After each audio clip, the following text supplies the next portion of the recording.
All right, I think this is like 6 or something. So I was thinking another word was objectivism. That Ayn Rand has stolen that word, and it always irritated me that she got away with that crap. Because her philosophy didn't have anything to do with being objective. I mean, objective in the sense of an unbiased viewpoint.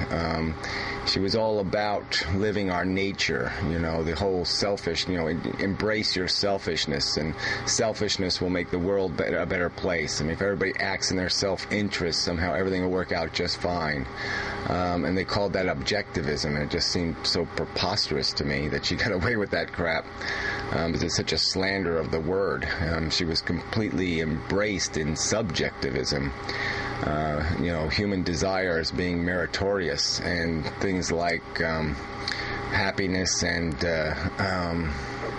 survival being the only objectives of life, when I would argue the most important objective is to live a productive life, to, in your life, interact with all these other people in such a way as that you end up eliminating more harm and pain and suffering than you create through your existence.